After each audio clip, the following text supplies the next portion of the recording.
नमस्कार मित्रांनो, आपल्या चॅनलमध्ये तुमचं स्वागत आहे। आज आपण बनवणार आहे चिकन रस्सा आगरी पद्धतीने। त्याच्यासाठी फर्स्ट मी कढई ठेवलेली आहे।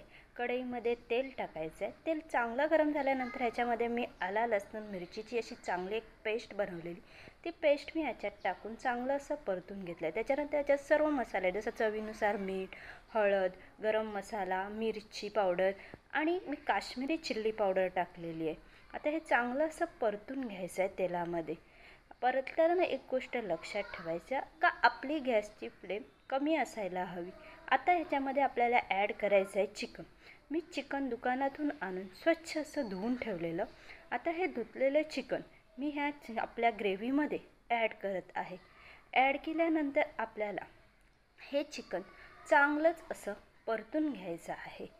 परतताना एक गोष्ट लक्षात ठेवायची, गॅसची फ्लेम कमी असायला हवी।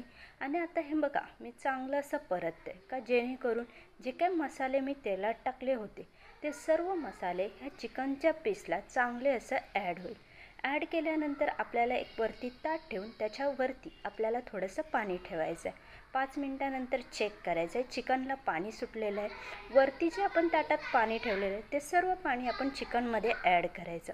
ॲड केल्यानंतर ह्याच्यामध्ये मी मोठा साईजचा असा एक बटाटा कट करून न सोलता टाकलेला आहे। आता गॅसची फ्लेम वाढवायची आणि हे सर्व जे काय आपण बटाटे आणि चिकन सर्व एकत्र करून घ्यायचं आहे। एकत्र केल्यानंतर आता आपल्याला याला 5 मिनटं झाकून ठेवायचं आहे। झाकून ठेवल्यानंतर 5 मिनिटाने चेक करायचं का आपलं असं मस्त उकळी येत आहे भाजीला। आता आपण काय करायचं, ह्याच्यामध्ये खोबरं मी जे भाजून मिक्सरमध्ये वाटून बारीक केलेलं आणि एक टॅमॅटो असे हे 2 वस्तू मी ह्याच्यात ॲड करते। ॲड केल्यानंतर पुन्हा सर्व आपण काय करूया, मिक्स करून घेऊया। मिक्स केल्यानंतर आता आपण ह्याला 10 मिनिटासाठी पुन्हा झाकून ठेवूया। झाकल्यानंतर पुन्हा चेक करायचं का आता आपलं मस्त असं चिकन शिजलेलं असेल।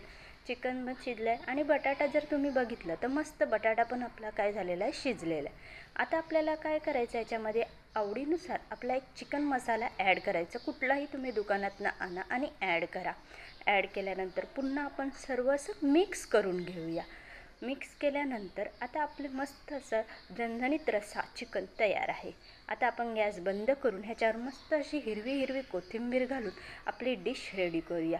जर तुम्हाला पण अशी झणझणीत चिकन रेसिपी बनवायची असेल तर आपल्या चॅनलला लाईक करा, शेअर करा।